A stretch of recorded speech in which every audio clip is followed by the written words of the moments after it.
this is Bettina, back with another episode of Somindboggling Journeys. I'm here with Ekwa Msangi. She is the director of All My Friends Are Married, and we have Andrea Coleman, who is the lead actress of the series. And we're going to be chatting about what it's like to be an artist and to be able to take care of yourself, especially in a city like New York City.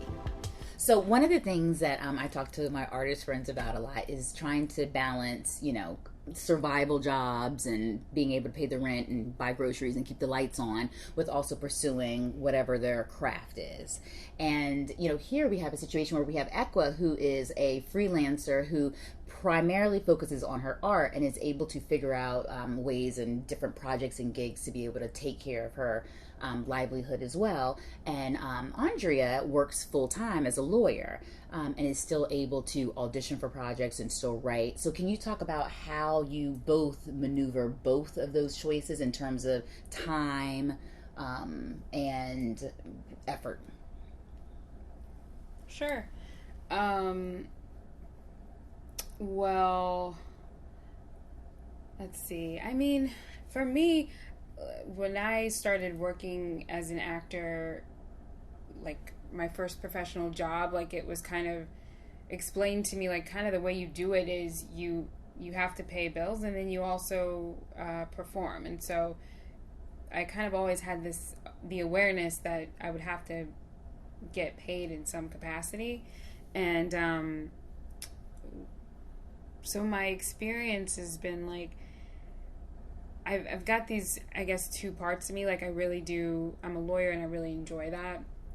I think it's really fun. Like when I went to college, my intention was to major in like theater, but I really liked the government classes and political science classes and the economics classes. So even though I intended to major in like theater, I kind of just ended up majoring in government and just doing the theater, like performing or acting and things, and I love that. Like that to me is like the most fun. And so to have balance is the most fun. Like so my experience is, I mean, this is the way I like it. I like that I'm a lawyer that tries cases and does all that, and then I also like that I'm somebody who gets to perform as well. I think like when I first moved here to New York, my idea was to just do theater. I hadn't taken the bar exam yet, so I wasn't wanting to do that. But then the way things worked, like I wasn't getting paid to perform, so I knew I needed to make money, and I like to do things that are intellectually challenging, and so I took the bar and got a job working as a lawyer. The balance, it doesn't feel that challenging. I mean, there's a lot of downtime when you're in court. Like I've written scripts while I'm waiting for a jury to come back for a verdict. I've written scripts while I'm like waiting for the judge to call up my case to argue a motion. There's a lot of downtime. And frankly, like when I was living in Queens and working in Brooklyn, like there was a lot of downtime to and from on the subway. So there was a ton of time to like write. There was a ton of time to like memorize a script. And I wasn't in a union, and I'm not in a union now. So most of the work that I would get as a performer was going to be evenings and weekends, because most of the people who were doing the project were in the same position as me. So I didn't really find it to be challenging in terms of a time commitment. So the balance actually hasn't been that challenging for me, and I do enjoy my day job. There have been times when I haven't enjoyed my day job, back when I was like temping, but those jobs didn't last very long. I wasn't enjoying them, and they probably weren't enjoying me either, so they were like short-lived experiences. But yeah, I enjoy it, and I find like the work that I do in my like day job gives me a lot of inspiration for the things that I write, and for my characters as well, and then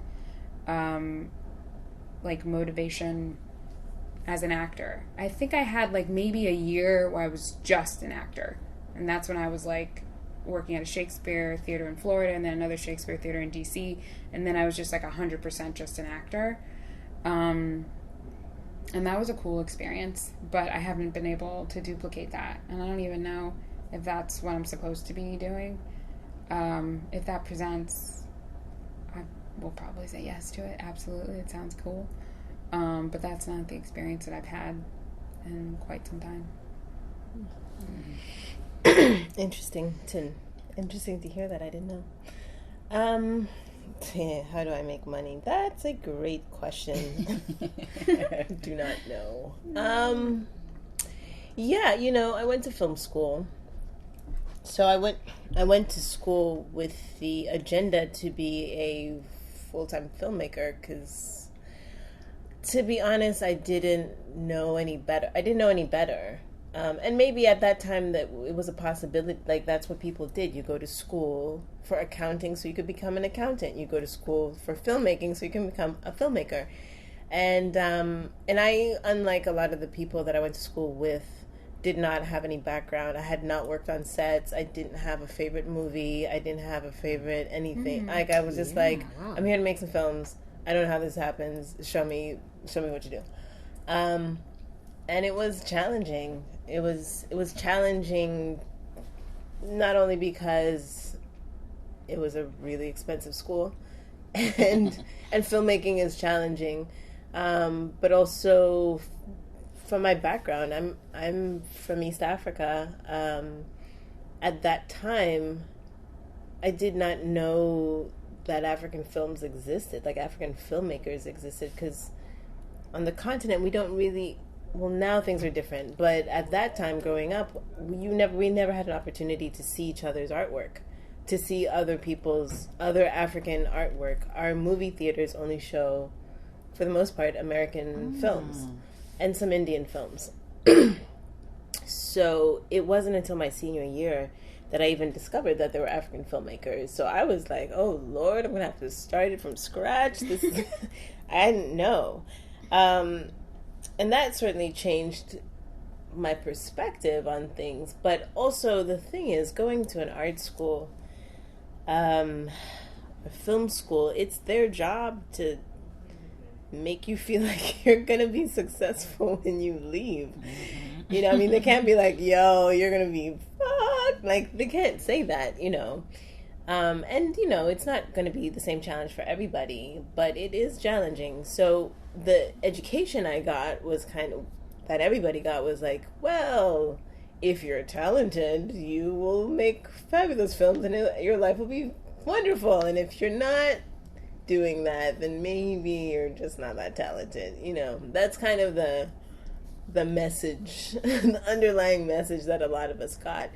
And as a result, a lot of the people that I went to film school with are no longer filmmakers, because we were primed for... I remember taking producing classes where we were learning how to break down $1 million budget or a $3 million budget. Nobody comes out of film school and just has like a $3 million budget given to them to do something. No one told us about low budget anything. So it's taken a while to figure out, okay, I have these skills that are shaped for $3 million and above situation, but none of the money that I have access to reflects that. And so therefore what? Therefore what? And, there are a lot of people who, it's been a struggle. It's been a struggle for myself, and it's been a struggle for a lot of people. I had a few breaks, I've done some work on the continent. I've done some TV shows that at least allowed me to practice. And that's the other thing, too, coming out of film school or any profession, is that it's not like I walk up to a film set with my CV or with my certificate of graduation and say like, hey, listen, I graduated from NYU and I'm a director, so hire me. Nobody does that. They need to see my work. So if I don't have work, then I basically don't have a history. So I've spent the past, I would say 10 years, just really focusing on that. And, at first I was writing, that's kind of, okay, I can make work and I can write and still do other things, because writing is a little bit more of an individual practice. But yeah, who's going to read your scripts? You can't, a lot of like the bigger production companies or whatever, they don't just take scripts from the mail. You can't just mail stuff to people. Like, you need an agent, you need this, you need that. All right, so how am I going to get the script, people to see my writing, is actually by directing it. I'm going to have to actually make my own stuff and not just go off of the promise that, like, if you gave me a lot of money, I could definitely make something good. Like, they need to see that I can do that and that I can produce my own work. And so that's what I've been working on for the past, I would say, certainly like the past 6 years. That's kind of been what my focus is like producing my own work, writing, directing, and producing my own work, so that I can have a body of work that's out there that I can refer to, so that if I'm talking about a bigger project or a bigger budget or whatever it is, I can actually point at things that I've done as opposed to great ideas that I have. Right. And do you think that has changed the conversation to be able to actually show people the work that you've made? Well, I think, yes, in terms of, I think people take me more seriously, or, my name has kind of traveled around in a few circles, and that's been great. Has anybody come with a huge check and, like, written? No, that hasn't quite happened yet. Mm-hmm. And I have a lot of theories as to why that is or isn't. Funding is still controlled by certain groups of people. It's, and filmmaking is not cheap. It's not a cheap exercise. So when you're asking people to invest in a dream, it's a little hard. And it's harder to do if I'm not investing in my dream on my own. I can't ask you to invest in my dream, but I'm not investing in it. And so therefore, my decision to become a full-time artist, I like money as much as anybody else. I love paying my bills. It's great, especially living in New York. It's hard to not be able to pinpoint exactly where my money is going to come from next month. But things have been working out pretty well. I'd say for at least 3 years, I've kind of been off the grid. I've done some teaching gigs here and there. I've done some gigs, some are longer gigs, a whole semester abroad or whatever it is, doing different things. That big Cuba trip did you take? Yeah, and that was great for the time that it was. But at the end of the day, there are times when it's like, I need to be traveling with my film. I can't afford to be in Cuba. So I'm not going to go to Cuba. Wow. So there's a lot of decisions you kind of have to make, because this is the baby and this is what I need to be doing. And so it's trying to organize ways. It's a hustle. It actually is. When I was a teenager thinking about becoming a filmmaker, all I knew was the glamour part of it, because that's what they show: the red carpet, the Oscars, the awards, the dresses. It's so not it's like being a construction worker. It's really, what I have to do to, like, keep my health up, to make sure that I can actually, like, be on my feet for 12 hours a day, talking to people and making decisions, and get enough rest and my vitamins and all of that kind of stuff. It's complicated stuff, and it actually does require all of my focus. And so I don't have an answer for you as to where my source of money comes from. I put it out in the universe, and things have come to me, and I'm grateful for that. And I'm building, and I'm seeing the fruits of my labor paying off. I'd love it to be faster, but everything takes the time that it takes for a reason. So I'm not mad. There's something I want to say, but I don't know if it would get me in trouble, because I just feel like, because remember, like, when we shot that movie, I was using the contacts that I have from this job to shoot it. The whole location was free because I know the guy who runs the deposition office. No, you actually should talk about that. Stuff is fun. I don't know. Does it seem interesting? I'm just thinking, like, I don't know. Basically, what she's talking about is that. How about you just talk about it, and then you can decide later if it's okay. Okay. So how do you go about, like, one of the things that artists always talk about is resources, right? Like that is everything. Okay. What do you have access to? What can you afford? Usually not much. So then how do you go about getting things such as like a location or catering or wardrobe or a set designer? So do you want to speak to your experiences on how you've been able to get top quality talent and artists to work in those different various fields when you might not have had the budget to be able to, afford them? Like, how do you do barter deals or what? Calling friends for favors? Well, I do. Well, I do really like to pay people. I think that's really helpful because I feel like when you pay people, you're invested and they're invested. So I do feel very strongly about that. The other piece is just from my own context for my day job. Like, I know that you and I, Bettina, worked together on a short film that my man actually directed, where like the main resource for the shooting location was because I knew the guy who owned like the deposition office. So I've done like I've probably done like 500 or 800 depositions in my life, where I'm like questioning people, and because I have a really good relationship with that deposition office, I was able to just call them up and say like, hey, can we use your space? Not for a deposition, but to like shoot a movie. And they were like, sure, yeah, absolutely. Because I've known them for years and they know my office for years. And so that was really fun, having like free reign over the entire office and the hallways. The whole day. For like 2 days, which was super fun. Using those resources. And I think you meet people everywhere and like all pieces of your life, and that was a fun experience. And then you meet people and they get excited. I find that people are very excited about making movies. And my old boss, same company but different managing attorney, was really excited. He was like, you've got to like write a character with my name, like make my last name the first name of a character.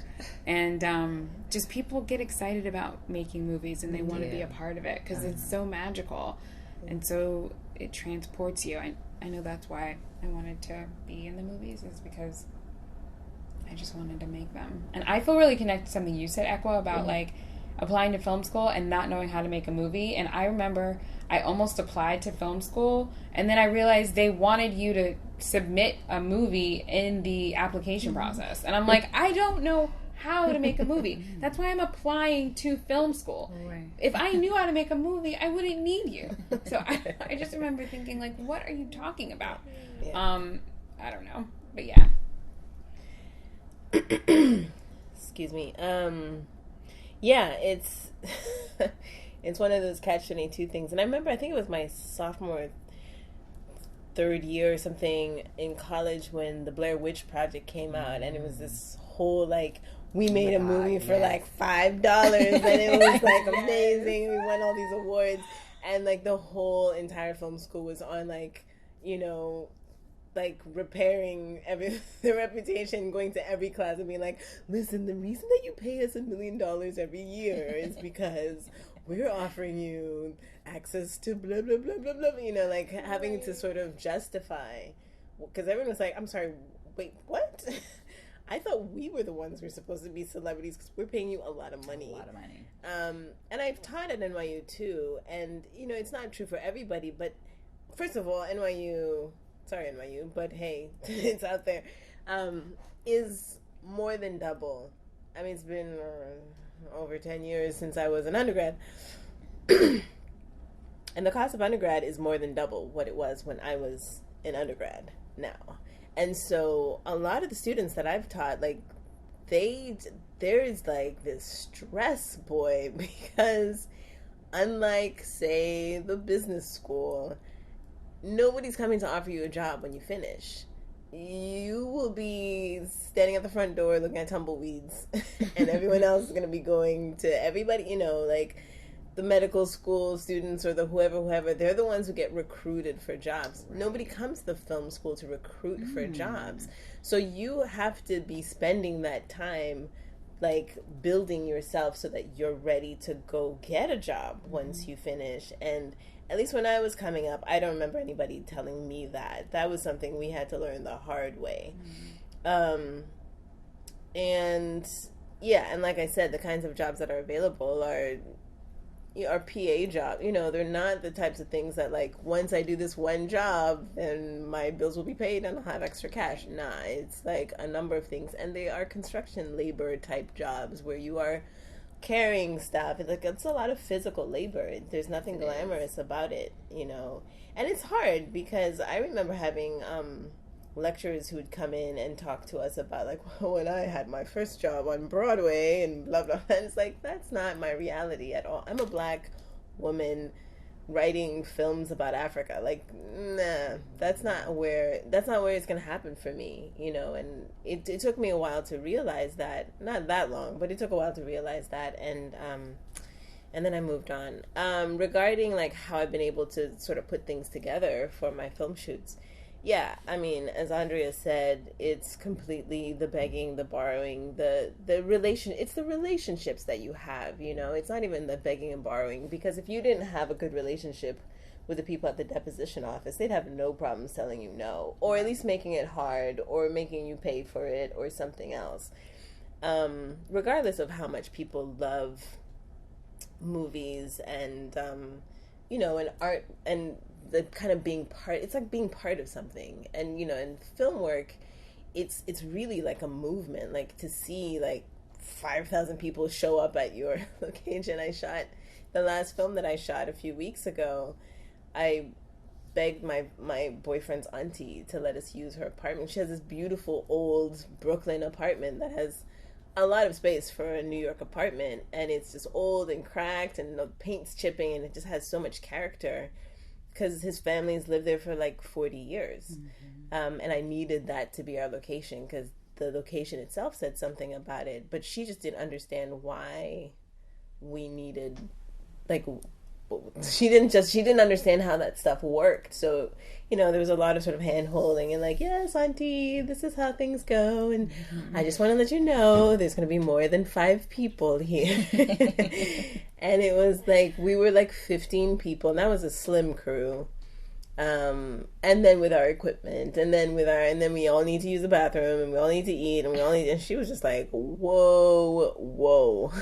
But that's what it is. And you can't do that without having a relationship with somebody. That's not just, I mean, you can pay them, and I definitely support paying people, but sometimes it's not possible. I just do not have at least what you're worth, what your job is worth. I don't have it to pay you, but I'd still like you to work with me. And not everybody works with me, and not everyone's able to. A lot of people would like to.